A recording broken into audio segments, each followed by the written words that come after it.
अस्सलाम वालेकुम। आज हमारा बायोलॉजिकल मॉलिक्यूल्स का लेक्चर नंबर 2 है। अगर आपने लेक्चर नंबर 1 नहीं देखा तो पहले उसे जाकर देख लें और फिर लेक्चर नंबर 2 आज स्टार्ट करते हैं। तो लेक्चर हमारा 2 है। आज के इस वीडियो में हम लोग कार्बोहाइड्रेट्स के टॉपिक को डिस्कस करेंगे।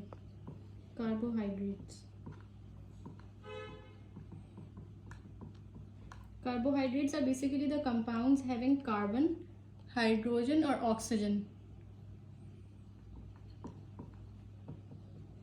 Hydrogen oxygen. अगर हम कार्बोहाइड्रेट्स के नाम पर ही गौर करें तो हमें पता चलता है कि ये हाइड्रेटेड कार्बन्स होते हैं। इनको हाइड्रेटेड कार्बन्स क्यों बोलते हैं वो मैं बता देती हूँ। अगर हम इसके जनरल फॉर्मूले पर गौर करें कि कार्बोहाइड्रेट्स का जनरल फार्मूला क्या होता है, इसका जनरल फार्मूला होता है CnH2nOn। तो अब अगर हम इसमें H2O की कंसंट्रेशन देखें तो इससे हमें ये बिल्कुल वाटर की तरह होता है, मतलब वाटर वाला ही इसका ये वाला ग्रुप होता है। तो इस वजह से इसे हम लोग हाइड्रेटेड कार्बन्स बोलते हैं। अब हम लोग आ जाते हैं कार्बोहाइड्रेट्स की जो एक्चुअल डेफिनेशन होती है। कार्बोहाइड्रेट्स असल में होते क्या हैं? तो कार्बोहाइड्रेट्स हमारे पास होते हैं पॉलीहाइड्रोऑक्सी एल्डिहाइड्स एंड कीटोन्स।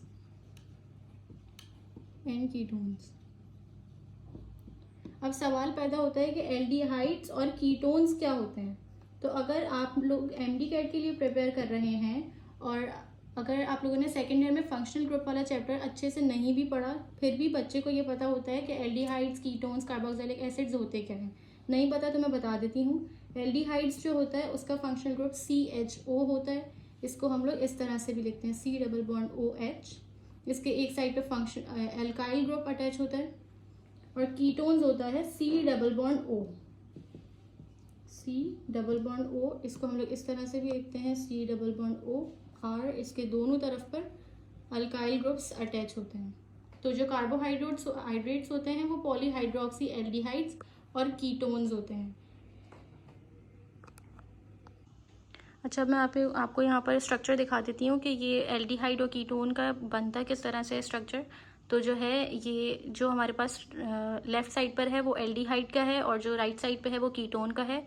ये मैंने यहाँ पर 6 कार्बन वाली एक शुगर मॉलिक्यूल बनाया है। इसको हम लोग ग्लूकोज कंसिडर कर सकते हैं। तो ये इस तरह से होता है। CHO वाला हमारे पास एल्डिहाइड है और C+O वाला कीटोन है। इसको पॉलीहाइड्रोऑक्सी कीटोन्स क्यों बोलते हैं?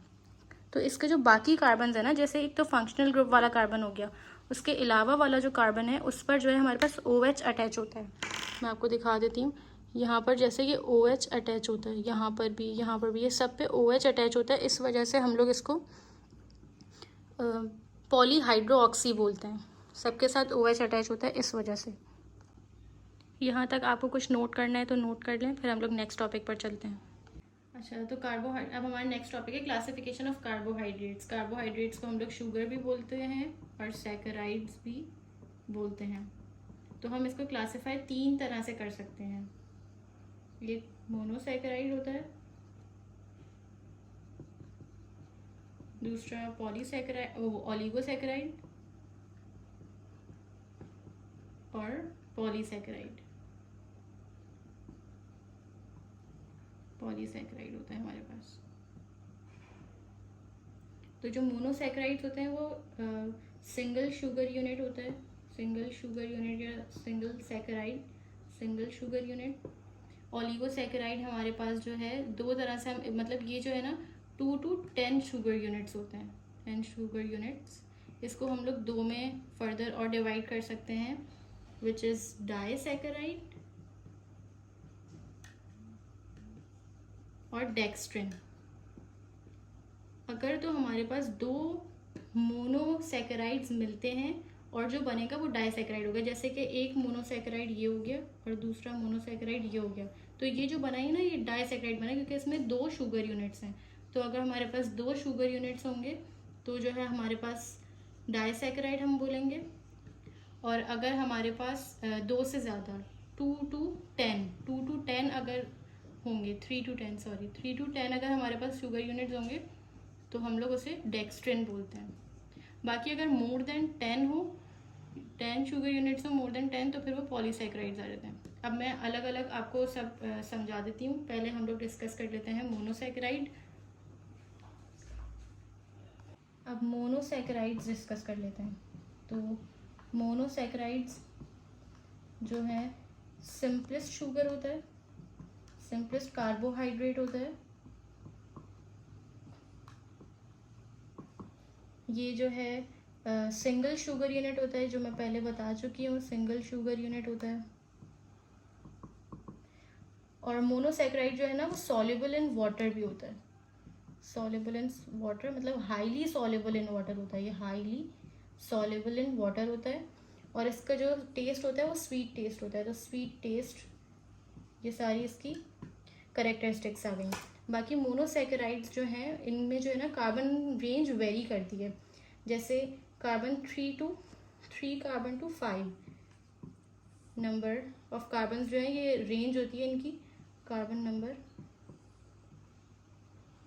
ये रेंज होती है इसकी। तो ये आप लोग मिक्स नहीं करिएगा ओलिगो और मोनो की रेंज से। ये जो है जैसे कि एक 3 कार्बन वाली शुगर जो है ना, ये मोनोसैकेराइड कहलाएगा। और जो है अगर 3 कार्बन वाले बहुत सारे मिल जाएंगे तो ये फिर ओलिगो और पॉली बन जाता है। तो ये आप मिक्स नहीं करिएगा। बाकी हम लोग जो है फर्दर मोनोसैकेराइड को दो तरह क्लासीफाई कर सकते हैं। क्लासिफिकेशन, एक तो ऑन द बेसिस हम लोग फंक्शनल ग्रुप कर सकते हैं। Classification on the basis of functional group.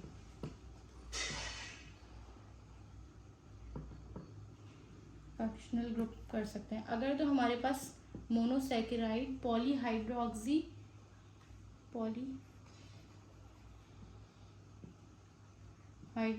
Aldehyde है, तो जो हम बोलेंगे ना वो बोलेंगे एल्डोजेस। तो हमारे पास जो शुगर होगी वो एल्डोज शुगर होगी। और अगर हमारे पास पॉलीहाइड्रोक्सी कीटोन है तो जो हमारे पास शुगर होगी उसे हम बोलेंगे कीटोजेस। अच्छा, एक बात क्लियर रखिएगा, मैंने पीछे भी स्ट्रक्चर बना के दिखाया है कि हमारे पास जो ये मोनोसैकेराइड्स होंगे ना, उनके हर कार्बन के पास OH ग्रुप होगा, तभी हम लोग पॉलीहाइड्रोक्सी बोल रहे हैं। तो उसके हर कार्बन के पास OH होगा एक्सेप्ट एक कार्बन के, जो कि फंक्शनल ग्रुप वाला कार्बन होगा। यहाँ पे मैं एक 3 कार्बन वाली आपको शुगर यूनिट बना के दिखा देती हूँ। इसमें 3 कार्बन है, तो इसके पास भी OH होगा, इसके पास भी OH होगा, लेकिन इस वाले के पास नहीं होगा क्योंकि ये फंक्शनल ग्रुप वाला है। ये एल्डिहाइड हो गया और ये कीटोन का मैंने बनाकर दिखा दिया आपको। तो आप यहाँ तक नोट करें, ये आप नोट कर लें पूरा, फिर मैं आगे दूसरी जो बेसिस है वो बता देती हूँ कि किस पे क्लासीफाई हो रहा है। मोनोसैकेराइड की हमारे पास दूसरी क्लासिफिकेशन वो है classification on the basis of carbon number. तो जैसे मैंने पीछे बताया कि 3 to 5 कार्बन 3 to 7 ये 5 रेंज वेरी करती हैं कार्बन नंबर की। तो हमारे पास जो 3 कार्बन वाला 3 कार्बन वाली जो शुगर होती है उसको बोलते हैं ट्रायोजेस, उसको बोलते हैं ट्रायोज। 4 कार्बन वाले को बोलते हैं टेट्रोज, 5 को बोलते हैं पेंटोज,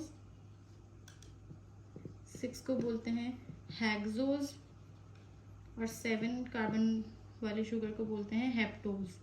बाकी जो है ये हर बोर्ड की बुक, फेडरल, सेंस, सबकी बुक में जो है एक चार्ट बना हुआ है, उसमें इन सारी कार्बन नंबर्स के साथ उनकी एग्जांपल्स गिवन है, वो मैं आप लोगों को दिखा देती हूँ ताकि आप लोग वो उसके एग्जांपल्स याद भी कर लेंगे, तो बहुत आसानी रहेगी। ये फेडरल की बुक से मैं दिखा रही हूँ, ये चार्ट है। तो ये क्लासिफिकेशन 2 तरह से होती है मोनोसैकेराइड की। अच्छा, अब हमारा नेक्स्ट टॉपिक है केमिकल स्ट्रक्चर ऑफ मोनोसैकेराइड्स।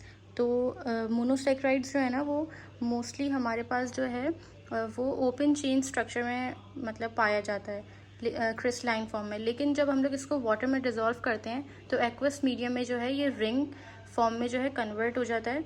तो जो हमारे पास कार्बन नंबर 1 होता है ना, वो सेकेंड लास्ट कार्बन के साथ मिलकर एक रिंग फॉर्म कर लेता है। तो इसमें मैंने राइबोज शुगर की एग्जांपल ली है, 5 कार्बन वाले शुगर की एग्जांपल ली, क्योंकि बुक में भी वही दी हुई है, तो मैंने सोचा कि मैं उसी से ही समझाऊं। तो जो है इसमें जो सेकंड लास्ट कार्बन है वो 4th कार्बन बन रहा है हमारे पास। तो जो है 4th कार्बन कार्बन नंबर 1 के साथ मिलेगा और जो है वो इस तरह से रिंग फॉर्म कर लेगा और जो 5th कार्बन है वो चेन से बाहर रहेगा।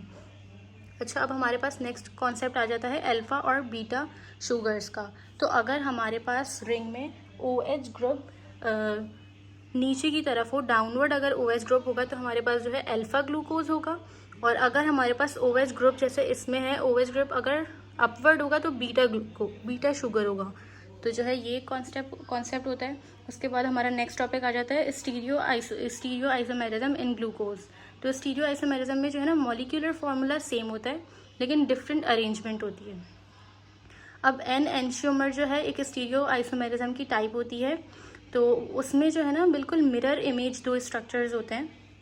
फॉर एग्जांपल यहाँ पर हमारे पास डी ग्लूकोज और एल ग्लूकोज आ जाता है। डी ग्लूकोज को राइट हैंडेड मॉलिक्यूल भी कहा जाता है और एल को लेफ्ट हैंडेड मॉलिक्यूल भी कहा जाता है। कि आप एल से याद रख सकते हैं कि एल है तो वो लेफ्ट, क्योंकि वो एल से स्टार्ट होता है लेफ्ट।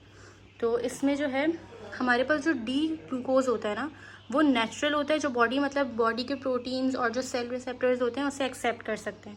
और जो हमारे पास एल ग्लूकोज होता है वो आर्टिफिशियल होता है, लेबॉर्ट्री में बनने वाला जो ग्लूकोज होता है उसे एल ग्लूकोज बोला जाता है। ये भी इस तरह से याद रखा जा सकता है कि एल वाला लेबॉर्ट्री में मैन्युफैक्चर होता है। तो जो हमारी बॉडी में जितने रिएक्शंस होते हैं जो ग्लूकोज एक्सेप्ट किया जाता है वो डी ग्लूकोज होता है और एल ग्लूकोज का कोई रिएक्शन नहीं होता है। तो मोस्टली जो डायबिटिक पेशेंट्स होते हैं या जो लोग डाइट पर होते हैं तो वो लोग एल ग्लूकोज मतलब लेते हैं, तो उससे इतना उनकी बॉडी में ग्लूकोज लेवल डिस्टर्ब नहीं होता है। तो ये मोनोमर्स वाला जो हमारा है ये इतना ही बुक में दिया हुआ है। तो ये इस तरह से है। आपको अगर कुछ समझ नहीं आया तो आप कमेंट्स में पूछ सकते हैं। अच्छा, अब हमारा नेक्स्ट टॉपिक है ओलिगोसैकेराइड। तो ओलिगोसैकेराइड का मैंने पहले भी बताया कि इसमें 2 to 10 शुगर यूनिट्स होते हैं, तो इससे ओलिगोसैकेराइड बोलते हैं। तो ओलिगोसैकेराइड डाइसैकेराइड भी हो सकता है, ट्राई टेट्रासैकेराइड और सो ऑन हो सकता है। बाकी जब दो मोनोमर्स मिलते हैं तो डाइसैकेराइड बनता है।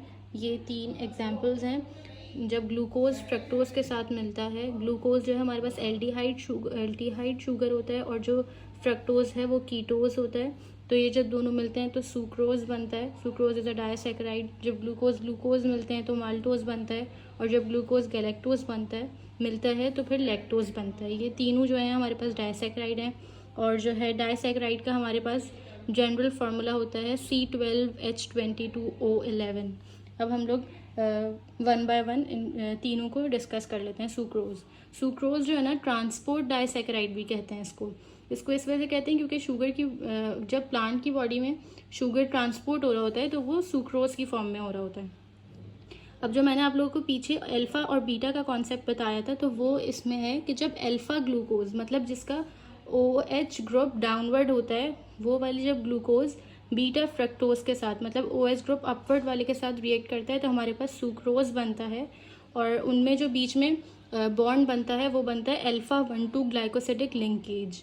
ये बात याद रखिएगा कि जब दो सैकेराइड्स मिलते हैं तो जो बॉन्ड बनता है बीच में या जितने भी मिलते हैं और जो बीच में बॉन्ड होता है वो ग्लाइकोसिडिक लिंकेज होता है। जैसे हमारे पास प्रोटीन में पेप्टाइड बॉन्ड होता है ना तो इसमें ग्लाइकोसिडिक बॉन्ड होता है। और जो हमारे पास सुक्रोज है वो केन शुगर भी कहलाती है। और ओलिगोसैकेराइड जो है ना कंपैरेटिवली लेस स्वीटर होते हैं और लेस सॉल्युबल इन वाटर होते हैं मोनोसैकेराइड की निस्बत। मोनोसैकेराइड ज़्यादा स्वीट होते हैं और ज़्यादा सॉल्युबल होते हैं। फिर हम आ जाते हैं अपने माल्टोज की तरफ। माल्टोज को माल्ट शुगर भी कहा जाता है। ये भी अल्फ़ा और अल्फ़ा ग्लूकोज मिलता है तो हमारे पास माल्टोज बनता है। अल्फ़ा-1,4 ग्लाइकोसिडिक लिंकेज होते हैं इसमें बॉन्ड। फिर हमारे पास लैक्टोज है। लैक्टोज जो है मिल्क शुगर भी कहलाता है। जब बीटा ग्लूकोज और बीटा गैलेक्टोज मिलता है तो फिर लैक्टोज बनता है। इसमें बॉन्डिंग होती है बीटा-1,4 ग्लाइकोसिडिक लिंकेज। ये मैं आपको बुक से भी इसकी दिखा देती हूँ डायग्राम्स वगैरह, वो फिगर जो बनी हुई है जो इक्वेशंस हैं वो मैं दिखा देती हूँ आपको। ये आप नोट कर लें फिर मैं आपको बुक से दिखाती हूँ। ये देख सकते हैं आप लोग कि ये अल्फ़ा ग्लूकोज है, इसमें OH डाउनवर्ड है और ये बीटा फ्रक्टोज है तो इसमें OH अपवर्ड है। ये जब दोनों मिलते हैं तो हमारे पास कार्बन नंबर 1 और कार्बन नंबर 2 जो है मिलकर एक बॉन्ड बनाते हैं 1,2 ग्लाइकोसिडिक लिंकेज और अल्फ़ा होता है ये। बाकी माल्टोज की ये देख सकते हैं आप लोग, इसमें भी OH दोनों डाउनवर्ड हैं तो ये हमारे पास कार्बन नंबर 1 और 4 जो है इन्वॉल्व होता है और बॉन्ड बनते हैं हमारे पास अल्फा 1,4 ग्लाइकोसिडिक लिंकेज। और फिर ये आप देख सकते हैं इसमें बीटा गैलेक्टोज और बीटा ग्लूकोज मिलकर बॉन्ड बना रहे हैं बीटा 1,4 ग्लाइकोसिडिक लिंकेज। अच्छा, अब हमारा नेक्स्ट टॉपिक और लास्ट टॉपिक है पॉलीसैकेराइड। तो पॉलीसैकेराइड जो है सिंध बोर्ड में तो ये तीन में ही डिवाइड किया हुआ है, ग्लाइकोजन, स्टार्च और सेलुलोज में। लेकिन फेडरल वगैरह में इसकी एक 4th टाइप भी है जो काइटिन है, वो मैं आपको अभी इसके बाद समझा दूंगी। तो यहाँ पे हम लोग ये समझते हैं कि पॉलीसैकेराइड मैंने जैसे पहले बताया कि मोर देन 10 शुगर यूनिट्स जब मिलते हैं तो फिर हमारे पास पॉलीसैकेराइड बनता है। तो पॉलीसैकेराइड हमारे पास यहाँ पे मैंने 3 तरह के लिखे हैं, ग्लाइकोजन, स्टार्च और सेलुलोज। ये जो तीनों हैं ये पॉलीमर ऑफ ग्लूकोज होते हैं, कि मतलब जब बहुत सारे ग्लूकोज शुगर मिलती है, 6 कार्बन वाले ग्लूकोज जब मिलता है तो जो है स्टार्च, ग्लाइकोजन और सेलुलोज बनता है। जब इनकी हाइड्रोलिसिस करेंगे तो हमारे पास जो एंड प्रोडक्ट हमें मिलेगा वो ग्लूकोज ही मिलेगा। तो ग्लाइकोजन जो है हमारे पास रिजर्व फूड मटेरियल होता है एनिमल्स में। एनिमल्स का जो रिजर्व फूड मटेरियल होता है उसे ग्लाइकोजन कहते हैं, और जो है इसको एनिमल स्टार्च भी बोला जाता है। और ये जो है अमाइलोपेक्टिन से रिजेंबल करता है, क्योंकि हमारे पास जो स्टार्च की एक टाइप है अमाइलोपेक्टिन, वो ब्रांच्ड होती है, और ग्लाइकोजन भी उसी से रिजेंबल करता है, लेकिन ये अमाइलोपेक्टिन से ज़्यादा ब्रांच्ड होता है। और जब हम लोग ग्लाइकोजन का आयोडीन टेस्ट करते हैं तो ये रेड कलर देता है। फिर हम स्टार्च की तरफ आ जाते हैं। स्टार्च जो है वो भी पॉलीमर ऑफ ग्लूकोज है। ये जो है प्लांट का रिजर्व फूड मटेरियल होता है। बाकी फिर स्टार्च जो है 2 टाइप में फर्दर डिवाइड होता है, अमाइलोज और अमाइलोपेक्टिन। अमाइलोज जो है हमारे पास स्ट्रेट चेन होता है और हॉट वाटर में सॉल्युबल होता है। लेकिन जो हमारे पास अमाइलोपेक्टिन है वो ब्रांच्ड होता है और हॉट और कोल्ड दोनों में इनसॉल्युबल होता है। और स्टार्च जो है हमारे पास ब्लू कलर देता है आयोडीन टेस्ट जब करते हैं तो। सेलुलोज भी हमारे पास पॉलीमर ऑफ ग्लूकोज ही है, और जो है ये जो है ना स्ट्रक्चरल कंपोनेंट होता है मोस्टली, मतलब जो प्लांट सेल वॉल वगैरह होती है वो सेलुलोज से बनी हुई होती है, तो ये स्ट्रक्चरल कंपोनेंट होता है, स्ट्रक्चर में इसका हेल्प करता है ये। बाकी जो है ये अमाइलोज से रिजेंबल करता है, स्ट्रेट चेन होता है ये आप लोग देख सकते हैं कि ये वाली जो है अमाइलोज की बनाया हुआ स्ट्रक्चर ये स्ट्रेट चेन है, और जो अमाइलोपेक्टिन है ये ब्रांच्ड है, इसकी ये ब्रांचेस वगैरह हैं। तो ये इस तरह से स्ट्रक्चर्स हैं। ग्लाइकोजन जो है ये भी ब्रांच्ड होता है, जैसे बताया मैंने कि अमाइलोपेक्टिन से रिजेंबल करता है, लेकिन जो है ये ज़्यादा ब्रांच्ड होता है जैसे इसमें बताया हुआ है। और बाकी सेलुलोज भी हमारा स्ट्रेट चेन होता है।